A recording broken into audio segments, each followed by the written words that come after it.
My name is Ed Pereira. I'm on the organizing committee of BC Aware. I'm also past president for ISACA Vancouver, and I am extremely privileged and proud to introduce to you the Privacy Commissioner of BC, and Michael McEvoy and the office that he's a part of, which is the Office of Information and Privacy, has been an integral part of BC Aware campaign, believe it or not, since the very beginning. In fact, even the year before BC Aware started, we had the BC Privacy and Security Awareness Day, and that was kind of the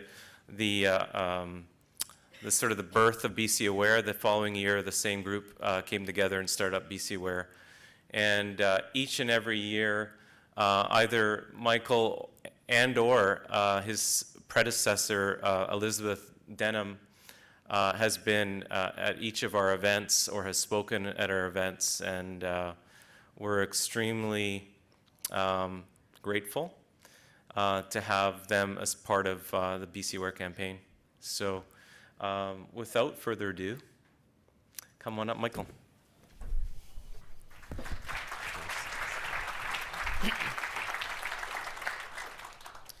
So 1 year ago, I found myself across the Atlantic Ocean in the United Kingdom, helping out the Information Commissioner's Office in the UK with a major investigation that they were undertaking. And almost precisely to the day, looking at my calendar from last year, I was in a hotel room in Brussels preparing a speech I was to give the next day at a major conference on computers and privacy protection in the European capital. What transpired next was a phone call that morning that I received telling me that a key witness, a witness that we had been trying for months to locate and interview with respect to the investigation I was involved in, that witness, and this was through an intermediary, said that witness would now be available to talk. That was great, I said. When would that be? This afternoon, the person told me. This person was in London. I don't know how many of you have been on this thing. I had not.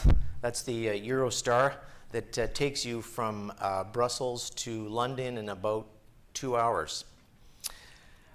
So I got on that in a hell of a hurry because we knew this was actually quite critical to the work we were doing in the investigation.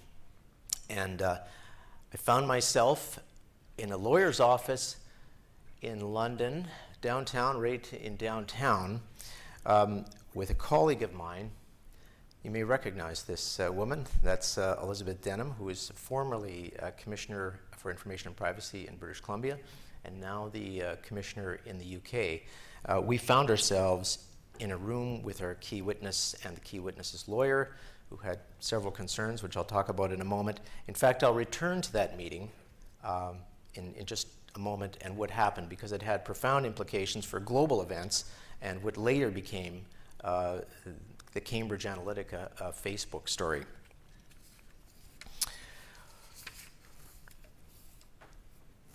So it was probably a year and a half ago. I was serving as Deputy Commissioner for Information and Privacy in British Columbia, and interested in the job, which I now serve in, when I got a phone call from my old colleague, Elizabeth, who said that she was undertaking an investigation into political parties in the United Kingdom.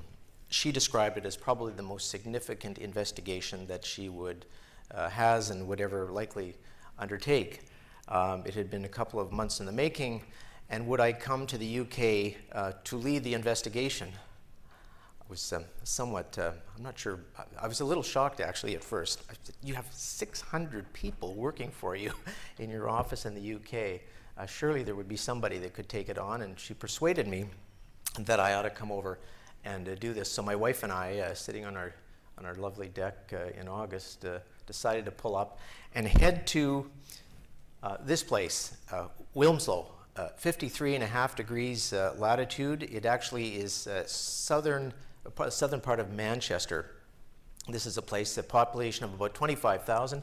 A lot of, for any football fans out there, a lot of footballers from Man City and Man U live in this location. We would see them frequently on weekends. So I went to work in the office. What had got Liz initially interested, and more than interested, there was a public concern around how political parties, political organizations were collecting and using data. And what kind of got that started was a series of articles in the Observer newspaper and The Guardian, particularly by a woman by the name of Carol Cadwallader, who wrote about Brexit and how data was used. And this was actually one of the key articles that she wrote, and she wrote a series of them, but she eventually got, I think, the George Orwell Prize for Journalism as a result of this. But it certainly tweaked Liz's interest about how data was being used.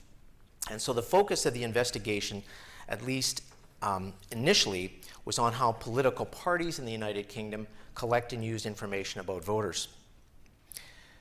It was, to say the least, an interesting experience for me. I don't know how many of you out there are political science students or interested in that world, which I certainly was just generally. To be sitting in a room with all of the key operatives from all of the major parties in the United Kingdom, questioning them about how they collect, use, disclose data, how their analytic process works around their data in order to sort of fill out the terms of our undertaking in this investigation. It was really interesting, some of the things we did find out. One of the things that comes to mind when we were interviewing the Labour Party, do you use data brokers? And most of the parties did. So they had your name on the voters list, and they would meld it with all kinds of other things they would find out about you. One of the things they told us they used was something called Emma's List. So Emma's List, it turns out, is a list of individuals who are signed up. These are women mostly, women and families, in maternity wards and hospitals throughout the United Kingdom. So you can just imagine if you're just in the process of giving birth or have given birth or maybe on an epidural, some person comes around, and this is all was endorsed by the physicians in the UK, would come around and visit you and ask you if you were interested in all kinds of free things and products. All you had to do was give your information to them.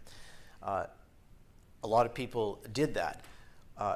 The Labour Party, because they were interested in targeting some of these women because they thought they had something in their platform that would be attractive, bought this list from Emma's List. One of the problems with Emma's List when they went around collecting in terms of describing to people whose names were being given over was they didn't actually tell the individuals how their names and information would be used. Nobody told them they were going to hand their information over to a political party. That was, that's kind of just one example of the kind of data that was used in the analytics that parties were using, all of which would be put together essentially to, and all the parties did this, create a score about the individual voter, their propensity, their likelihood to support or vote for that party. I'll come back to Emma's List in a second and what the result of that was at the end of the day. As we got into the story, it was actually Carol Cadwallader from The Guardian who said to me, you know, there's a guy you really want to talk to about some of this stuff about the data collection and whatever, who can give you real insight into it. That's the person I was talking about that I tried to track down for some period of time. And his lawyer called me at one point and said her client would be okay to speak with us and disclose a lot of things that we would find of interest. The first thing, and this is something that won't surprise you, as a regulator, these are sometimes tough calls because lawyers phone you and tell you they've got a client who has an interesting story to tell. Will my client be in jeopardy? Will they be charged with something? And so you have to make a judgment in these cases. Is the story of greater interest essentially than would be the interest in prosecuting somebody and so in this case, we determined that actually what was really important in the public interest was to hear the story of this individual. So that's what happened. I got on the train from Brussels and I met up with Liz in London, in the lawyer's office. So I don't know if you recognize this character. This is Chris Wiley.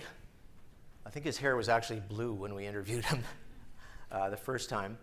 I can't tell you, by the way, the irony of this situation.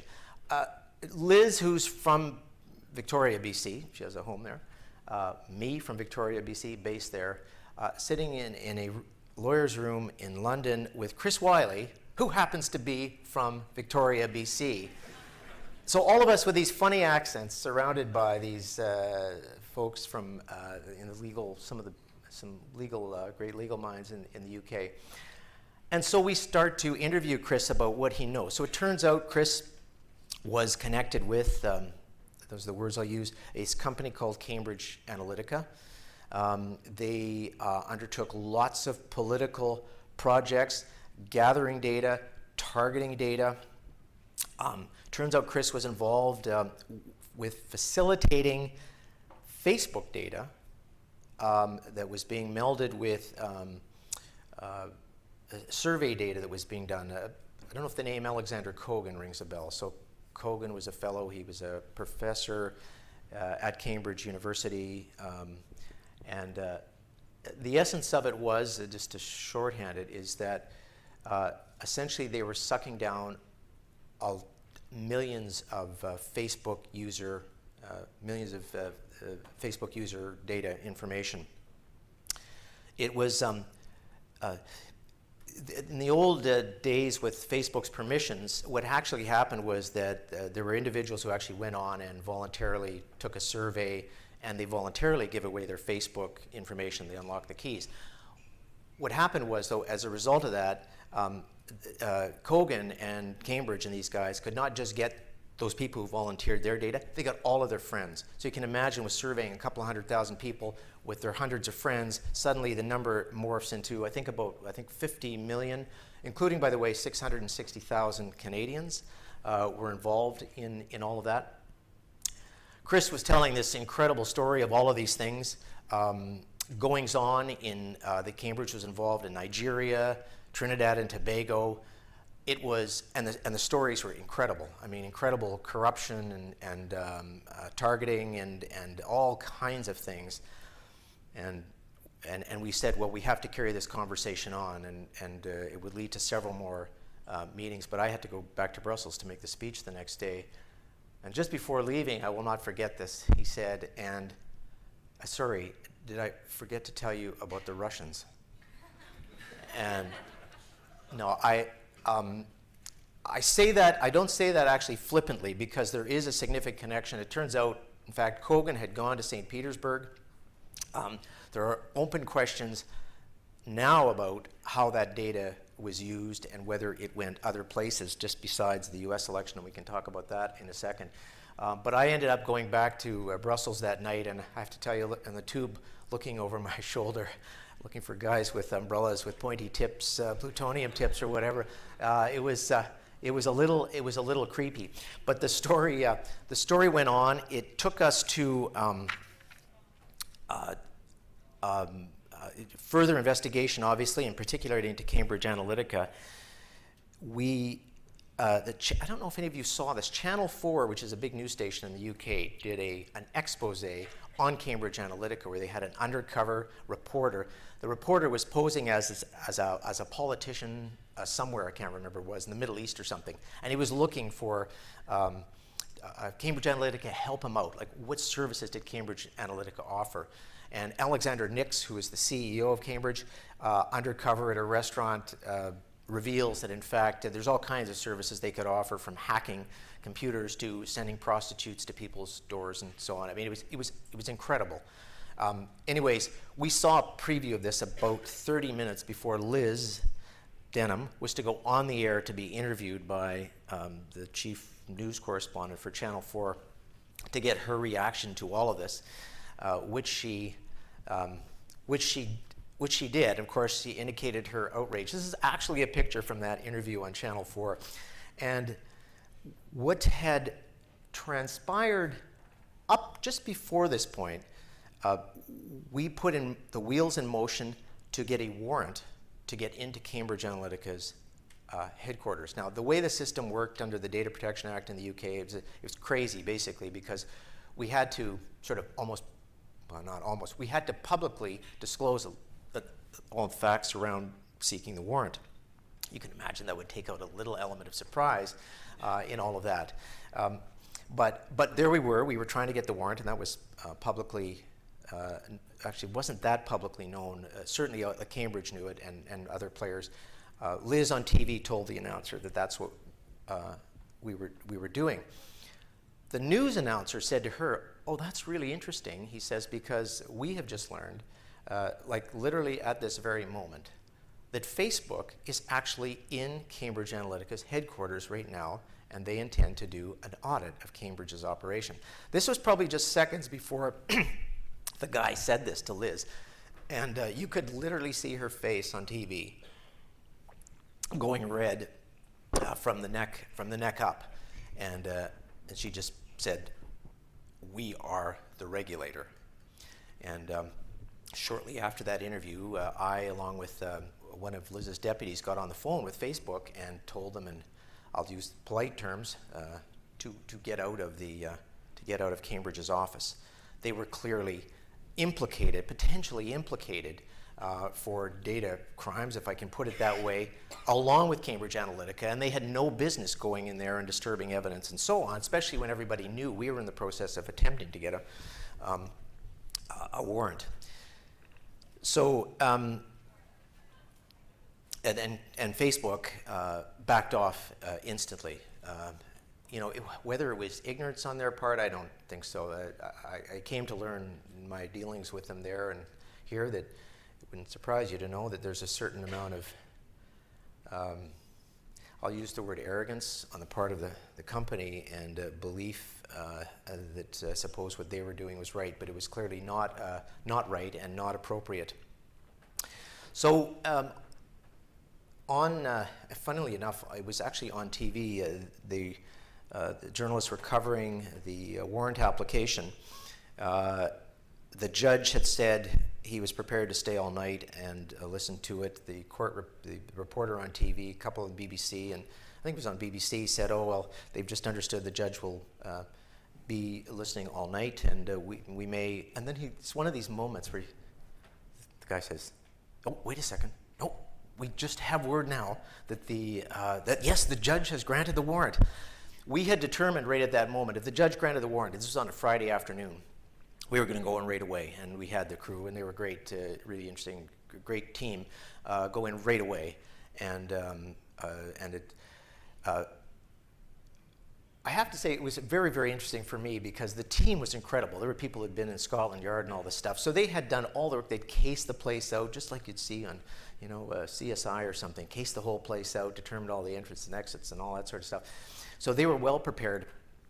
Went into the offices.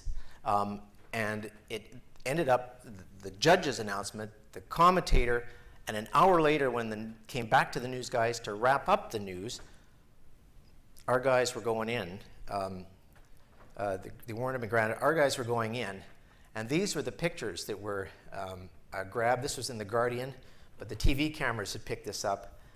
I can tell you that this picture went out worldwide. My colleagues, regulator colleagues around the world, just thought this was the coolest thing. Where did you get those jackets? That is just unbelievable.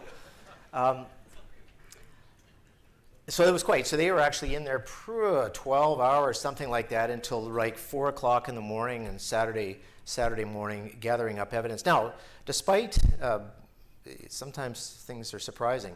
Despite the time and advance notice that was had, there were a lot of things seized. So servers, computers, telephones, all kinds of things. I can't get too much into the detail of it, but what I can say, I think there was the evidence actually is still being gone over now. There were something like 7 terabytes of information, 52 million pages of documents. So the forensic work is, like as you can imagine, it's absolutely phenomenally challenging and difficult, but that's still going on as we speak. The other thing that emerged out of this, and I commend it to you, several publications.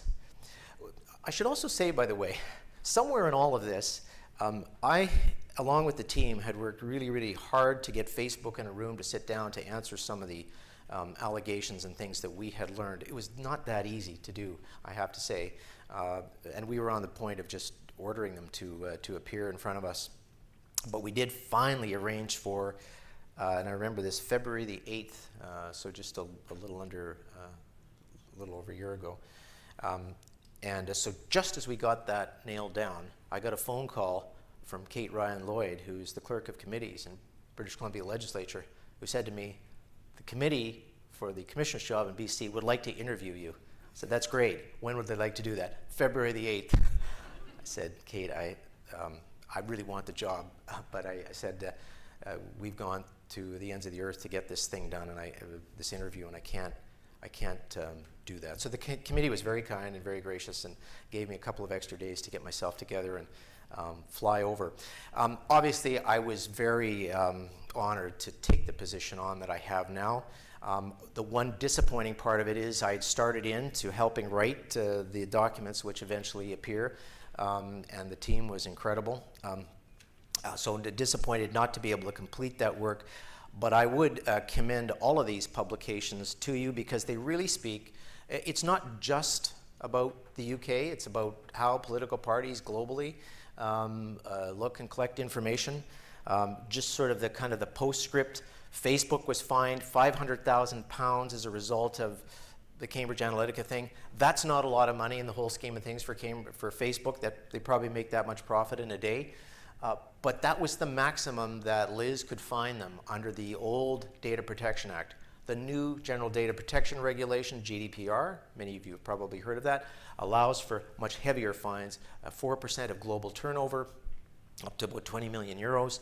And there, you may have heard of a recent fine on Google, I think it was 50 million euros. So this is a much more significant penalty-making structure that has been in place in Europe. It didn't exist at the time that this investigation was undertaking. I mentioned Emma's Diary, the folks collecting information in hospitals. They were fined as a result of this investigation, £140,000, not an insignificant amount for a smaller scale operation, but clearly a signal had to be sent about how people's data is collected without authority, and why that is obviously not just, it's both ethically and was against the law. So those profound issues that were raised in the political campaigning context really, I think, have caused a lot of us as regulators globally to reflect on that, especially when we think about our democracy and its importance. What political parties do to profile you, to make a determination about whether you're support or not. It's important that parties have the right to communicate with all of us, but it's also got to be the case that parties have to explain to voters how they're using their data. So based on this, our office decided that we wanted to undertake an investigation into how political parties in British Columbia use your data. This, it turns out, is interesting from one perspective, which is that we are the only jurisdiction in Canada that allows for this. All other privacy commissioners, including the one in Ottawa, interestingly enough, the legislators have exempted themselves from privacy regulation. People ask me, why is it different in BC? Was it a mistake? Was it an accident? Was it an oversight? I actually don't know the answer to that question. But in any event, we're in the fortunate position. I think the public should feel that they're in the fortunate position of at least allowing for some oversight into that process. So right now, I would say I'm just in the very final phases of wrapping up that investigation. I expect there may be something public in that regard in the next couple of weeks, so you should stay tuned. I don't want to do too many spoiler alerts, but it's not Cambridge Analytica happening here, which is good, and we didn't expect that. But I think there will be some surprises in there about what parties do, and I'd like to think of it as a bit of a chance for pause and reflection. There is no question, and talking to an audience who's very knowledgeable about these things, that the tools that are increasingly being used, the analytic tools, are becoming much more sophisticated. The ability to micro-target is becoming much more sophisticated. It would not be at all surprising for political parties to want to gain some advantage, insight into all of you, and to make predictions about all of you. And so the thing is, how do we draw boundaries around this? Because there have to be boundaries and borders drawn around it. And so I think the investigation report that I will be issuing shortly is sort of a call for that sort of pause and a discussion amongst the public, the political parties, and everybody else about how data should be used, what's appropriate, and whether parties, what they're doing now, has gone over the line or not. So again, I would ask you to keep an eye out for that. Also on the privacy side, there are, depending on the numbers, it seems to vary from time to time, but we regulate on the private sector side, so that includes everything from charities, businesses, trade unions, whatever, well over 500,000 entities in British Columbia, subject to PIPA, Personal Information Protection Act. There's a lot of businesses that don't even know that. There's a lot of businesses that may know that there's a law out there but aren't quite sure how it applies. And one of the key things that I would like to do as commissioner is to do a better job of educating the private sector in particular about what their legal roles and responsibilities are. And so working with a really great team of communications folks in our office, we're going to do something called PrivacyRight and probably roll that out in the next couple of months. Which is, it'll be a series of things you'll see on our webpage, webinars, videos, materials that will help businesses, charities, unions, all kinds of private sector organizations understand their roles and responsibility to ensure that they have the public's trust when they're handling their personal information. It's pretty hard now to even go a day without hearing some story in the media about a data breach. And so this is much more in the public consciousness. Cambridge Analytica Facebook story, and sometimes I just had to, there I was in the middle of this investigation and turning on the news and listening to this stuff and really feeling like this was a seismic event globally about privacy. People might ask, I think a lot of people asked, well, I'm on Facebook, sure, privacy or whatever, and I'm just exchanging information with friends. What could go wrong with that? And I think what happened with the Cambridge Analytica stories, people saw, sometimes for the first time, what could go very wrong with that. Their data being used, the essence of which was to psychologically profile voters. That was the essence of it. And then use that data, exploit it to micro-target to people who might be susceptible to particular messages. For those of you who didn't follow it, the profiling happened on a thing called, there's lots of these scales, but in this case it was the OCEAN scale was used.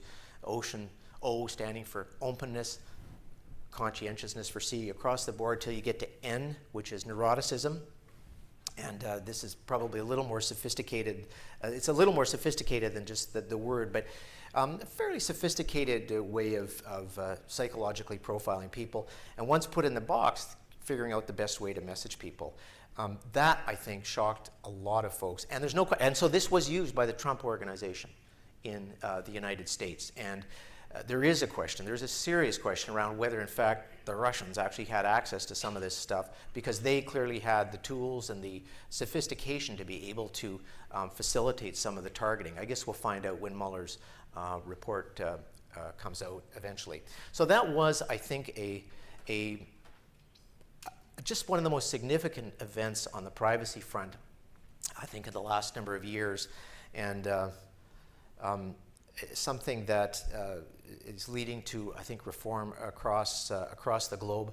In British Columbia, I can say that we have some ways to go. Our act has been in place since 2004, but changes need to be made to it. There's no question about it. Breach notification, So a company breaches your information, they have no legal obligation in British Columbia to report that to me.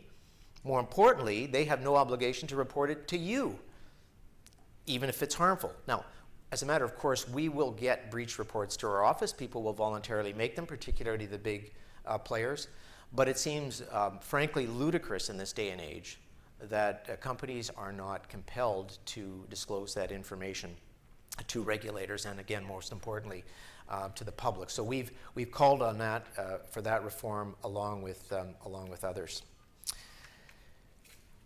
This is not in the privacy world, but I can't let this go without mention, just because I'm in front of a public audience. I don't know if anybody's following what's been going on at the Legislative Building in the last while with expenses and so on. I'm often introduced these days as the Privacy Commissioner for British Columbia, and then people forget I'm also the Access to Information Commissioner as well. There's these headlines that appear in the paper quite frequently now when there's a story around me describing me as the privacy czar. My kids just have, I'm not sure what a czar is, and I explained it's this thing in 1915 in Russia. I'm not one of those people. But access to information is a key piece of what I do.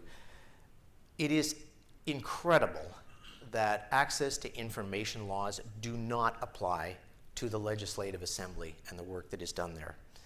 So the first Commissioner of Information and Privacy in British Columbia, David Flaherty, so we're going back to 1993, said the law should apply to the Assembly, and others have said it since, and I am saying it again. The whole purpose of those laws is about transparency and ensuring that governments, in this case our provincial government, and the people who work in the Assembly are held to account. That's what it's about. So not everything will be disclosable. There are certain legislative privileges. But when it comes to very basic things like expenses and financial accounting, that all must be transparent, just like it is for 2,900 other public bodies. There has been an argument made in the past about the uniqueness of the institution. There's probably some element of truth, that there's some uniqueness about it, not unique to the point where they should be away from the sunlight of transparency that is absolutely critical for functioning. So the Premier has recently made statements that they're looking at access to information being applied to the Assembly and to legislators.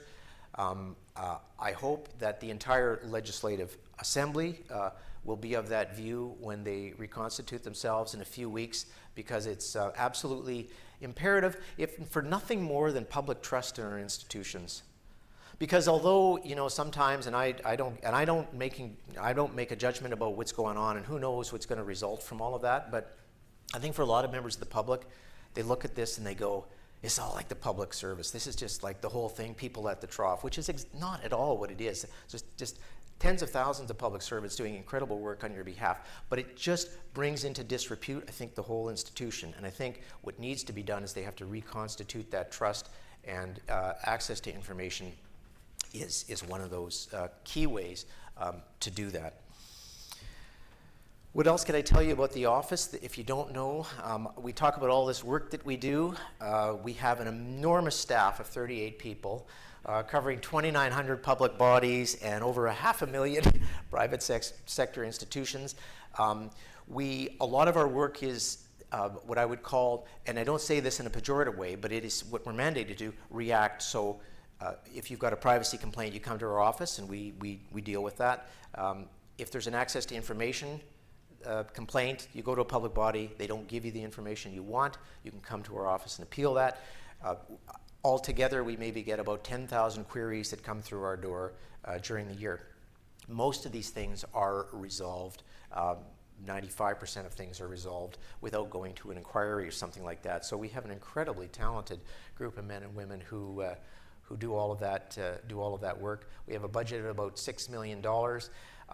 The other thing I need to say to you is, and this won't surprise you given the talk about Cambridge Analytica and all that, I mean, everything we do with our data, even when you go to whatever place you care to shop at, the likelihood that your data is going across borders instantaneously is almost certain.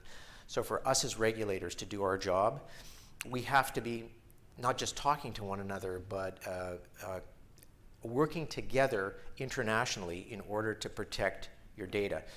That's why it's British Columbia. Our major trading partners are in the Asia Pacific. British Columbia, it turns out, we are the secretariat for the Asia Pacific Privacy Authorities, 20 jurisdictions across the Asia Pacific. We get together twice a year to talk about joint enforcement actions, get the latest on AI and whatever else is happening as regulators that we need to know about. And it is a challenge. As you can imagine, there are different privacy cultures across the Asia Pacific, in fact globally. There's different legal frameworks. Our challenge is to find commonality so that when a breach happens, as it did, and I'll just pick out a name, VTech I think was the name of the company, does kids electronics, based in Hong Kong, a major breach that was a big issue. Their North American headquarters were in Richmond, BC, but they had a lot of operations in the United States. So there's conversations going on between our office, the Hong Kong regulator, Stephen Wong, and also the Federal Trade Commission in the United States. Now, Stephen doesn't have extensive powers, did have some powers to do investigatory work. I actually have a reasonable amount of investigatory powers to order disclosure of documents, to compel witnesses.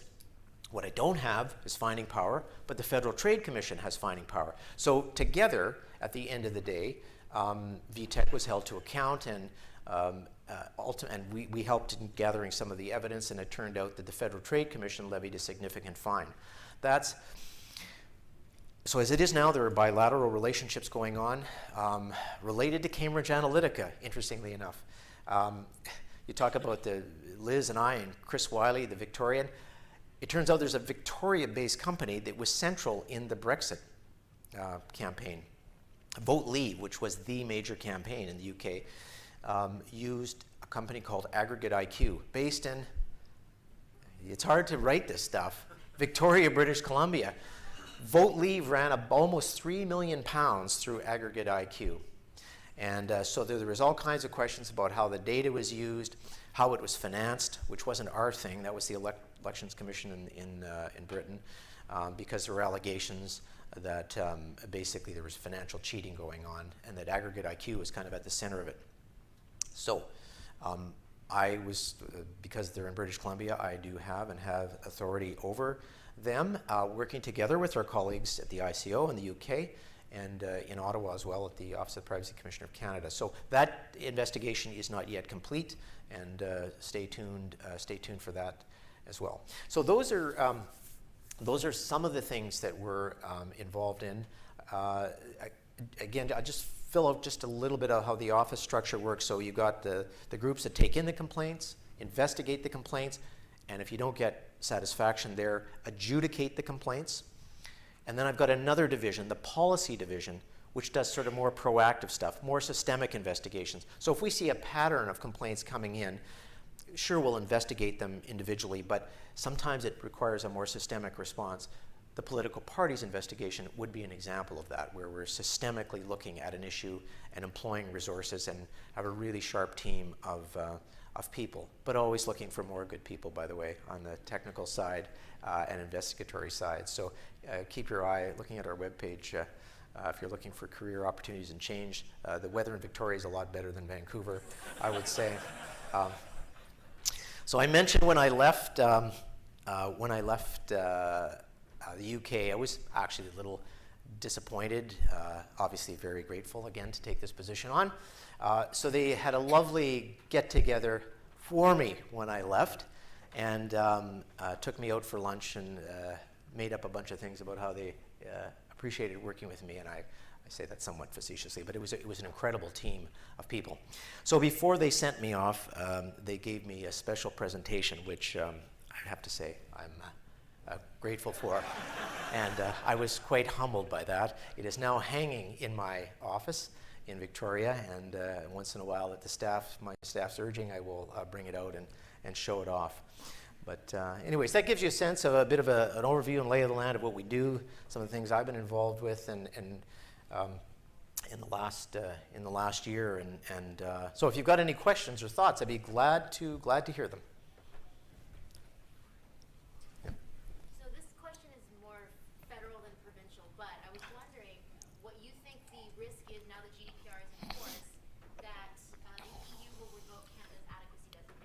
So for those who didn't hear that, because of the GDPR now coming into force in Europe, Canada, if you're a European business doing business with Canada, European data coming to Canada, that's been okay because we are, in Canada, adequate. God, that's so mediocre sounding, isn't it? So this adequacy status, though, is super important because it then, you don't have the need for all kinds of standard contracts and whatever to transfer data. So, GDPR with a much heavier emphasis on consent, the fining power, order-making power, none of which exists at the Office of the Privacy Commissioner of Canada, some of which exists in British Columbia and Alberta, but the administrative fining power doesn't exist. The answer is yes, Europe is looking at this very closely, and I have been in conversations with members of the European Commission about this when I was in Brussels actually not long ago. They are looking at it. I don't want to exaggerate and say it's the first thing on their agenda. Right now, there is a crisis in Europe with the whole Brexit thing, so they've got immediately a big fish on their plate. I mean, the UK itself, there are questions around their adequacy now, which would seem kind of ludicrous given that they've adopted the GDPR in law, but who knows, politics being what it is. But there's a serious question, and I would say it's an alarm call to legislators across this country. We have to buck up. We have to raise our standards. Europe is now the gold standard, and in order for data to flow, and I think for the public to have confidence, we need to raise our standards. So, and I think without that, there will be some serious questions about Canada's adequacy.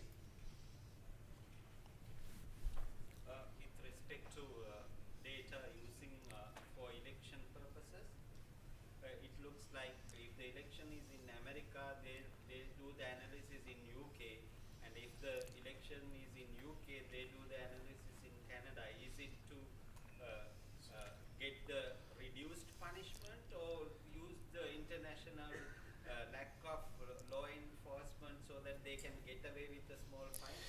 So a question about how data moves around the world to do the data analytics for political campaigning purposes, and very astutely you point out that, interestingly enough, it was the US data collected through the Cambridge Analytica thing, but the data was actually residing in the UK. So it was American data residing in the UK. And this actually was at the center of a legal action by an American academic who actually wrote to the UK commissioner and said, I want to see all the data about me that Cambridge Analytica has. So it turns out in the UK, actually like in British Columbia, you did not have to be a citizen of the UK in order to ask of your data from a UK company. Similarly, if there's a BC company that has your data and you live in Alberta or you live in Washington State, you actually have a right. You don't have to be a citizen here.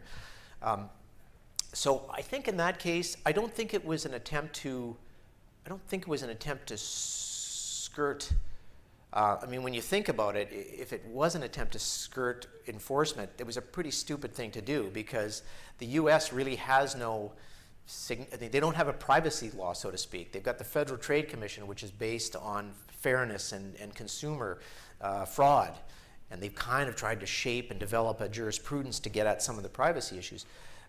Even now, there's a talk in the States about maybe getting a privacy law. The UK, though the penalties at the time, and I mentioned £500,000, not that significant, but still a tougher regulatory environment. So if they were trying to find a way to skirt tougher regulatory environment, probably a dumb move. And of course, my tough friend Elizabeth Denham was the wrong person to pick, I think, as an adversary. By the way, in case you didn't know, I'm just teasing her again the other day, she has become a CBE, a Commander of the British Empire, a remarkable achievement. She's been there less than 2 years, and she is going to visit Buckingham Palace on April the 4th, where Prince William will invest her in, I guess that's what they call it, investiture, as a CBE for her work, actually, in educating and doing work in the data analytic framework. It's kind of cool.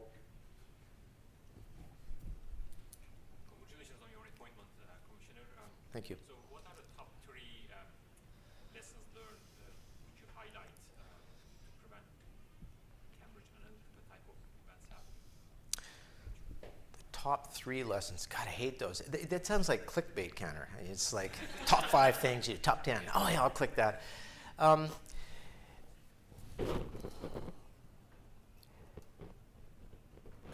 You know, the sense that from companies that this is really not the data of users.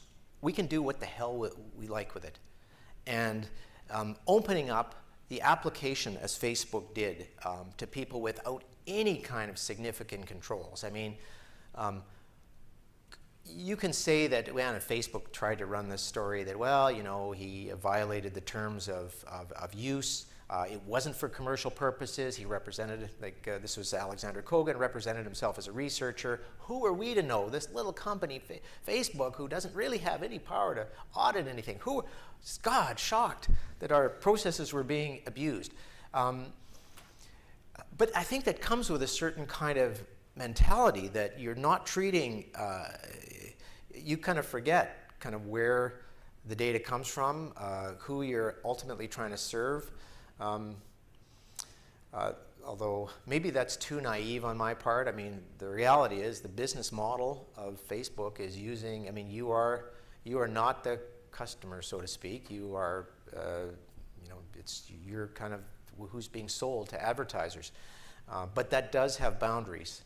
That does have boundaries. So, but I think a lesson for all kinds of companies is you need to think clearly about the kind of information you have, to take stock of it, to ensure that, you know, particularly the more sensitive kinds of information, that protections are put around it, that you put in place a privacy management program. Means having somebody in your company, not just off the corner of their desk, being responsible for that, and figuring out, you know, how that information is used, how you control it, who has access to it. I mean, all the basic kinds of things around privacy. So I think that story, there's so many lessons. I honestly couldn't pick out three things, but it certainly has shooken the world, and I think caused the public and companies to rethink how they approach the use of people's data. Yeah. Thank you. Yes. You mentioned data breach reporting. Yes. You don't have that, but under the PIDA, mandatory data breach is enacted, so does it not apply to PC companies? Yes, so that's a good question. So PIPEDA now has data breach reporting requirements. That extends to commercial operations in provinces where the provincial governments haven't enacted privacy legislation. So, so the only provinces that have enacted actually privacy legislation in Canada are British Columbia, Alberta, and Quebec. And so everywhere else, PIPEDA breach recording requirements apply, Manitoba, Ontario, et cetera, et cetera. So we need ours updated. And then there's a question too about what the sanctions are if people are violating these things. And again, the enforcement mechanisms, to be frank, are not great at the Canadian level. Order-making power doesn't even exist for the Canadian Commissioner, which is absolutely absurd. But we... The which? Public organizations are also. That's right, public organizations are excluded. So it has to have a commercial bent. So that puts out like charities or whatever else. So there's a huge gap. So in a place like Ontario, there's a huge gap in what privacy legislation covers. Yeah. Probably can't talk too much about the detail on this one, but obviously Huawei has been in the news a lot lately. But I'm wondering to what extent provincial or even federal regulatory measures are starting to keep pace with some of these technological advances, whether it's in our 4G and 5G networks, and the extent to which privacy and scanning personal data is baked into the very infrastructure we're on. Yeah, it's a question about how privacy is baked or not into existing infrastructure around telecommunications in particular. You mentioned Huawei. So the federal commissioner would have authority over those issues. I would say that there's actually a connection between some of those issues, national security, which comes into Huawei, and what's happening on the GDPR front and adequacy. One of the concerns that the Europeans have about their citizens' data coming here is if national security operations get a hold of it, that there's no way, there's no remedy in effect for the citizen. There's no process in Canada. Like Canadians don't have much of a process either. This was a big issue with the United States. I have to say it's a little rich to some degree, because a lot of European states, there are very little recourse by their citizens. So they're worried about, you know, stuff coming over here and there's no recourse where there. But in any event, I digress. It's, I think we probably need better mechanisms to make the national security aspect more transparent, and for us to have an insight into what they're doing. And then the state actors like the Chinese or whatever, it's interesting actually, the conferences, the meetings that we have in the Asia Pacific, we occasionally have people from mainland China there, which is really interesting. There's some interesting things going on in the private sector in China with respect to privacy that would kind of surprise me a bit, I have to say, and some actually not bad things. But of course, state surveillance is a huge issue, and a really huge issue. In fact, I don't know if many of you have heard of the social credit system that's being developed in China, which is incredible, where everything, essentially everything about you is tracked, and you get a score as a citizen, and if you get a good score, whatever that means by the state standards, that would give you access to, you know, you can go on foreign travel, you can do all kinds of things, have an advantage.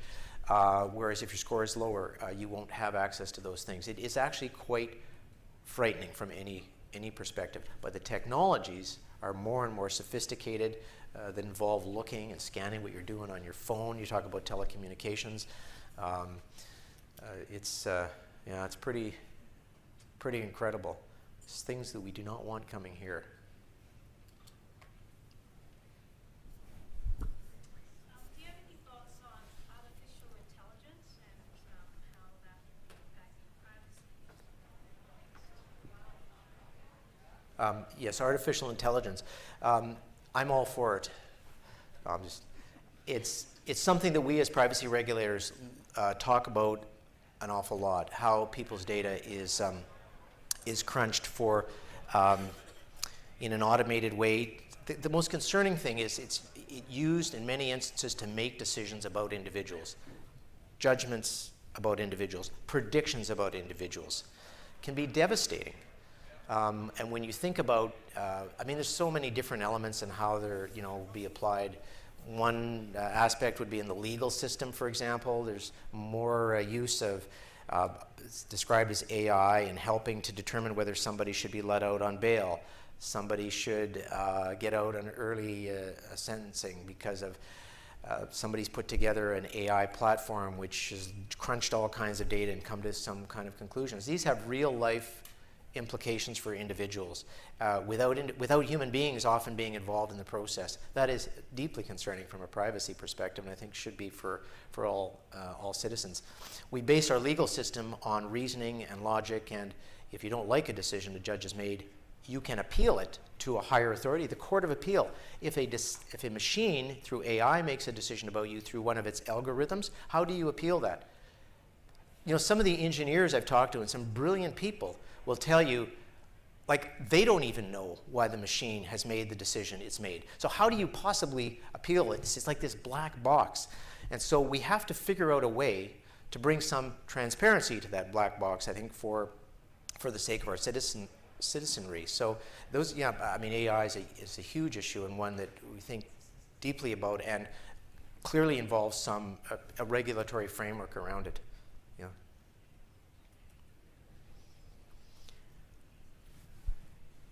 Yes.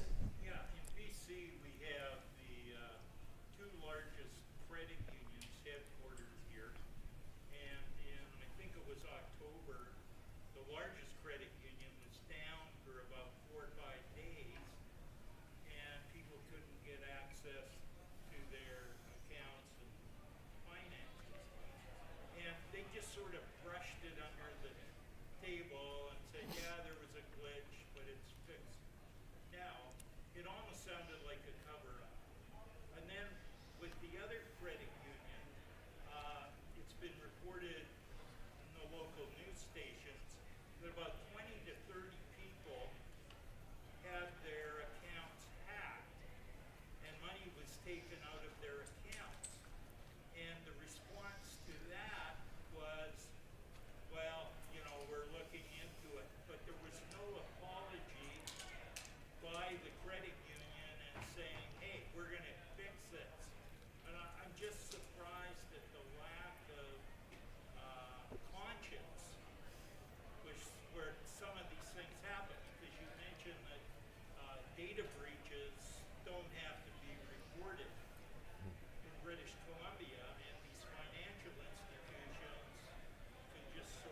Yeah, yeah. cover them up? Yeah, it shouldn't be just, data breach reporting should not just be based on whether, you know, a company in good conscience thinks it's a good thing to do. It needs to be an obligation. And what also needs to be an obligation, if there is a significant risk of harm to individuals, is you have to notify individuals. It may be that, you know, you have to get a credit check put on because it's something about your financial information, but it could also be something else. It could be information that would be embarrassing. That can often be as harmful as something financial.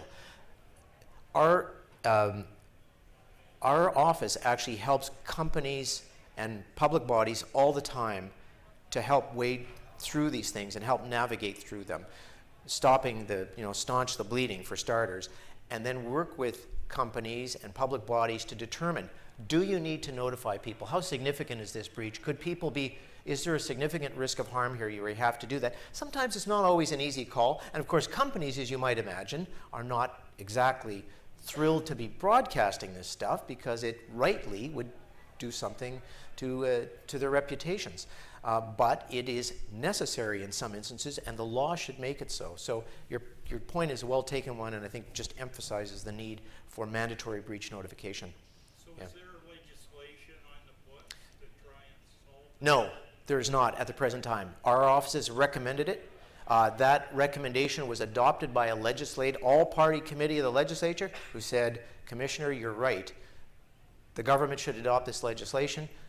To date, nothing has been done about it.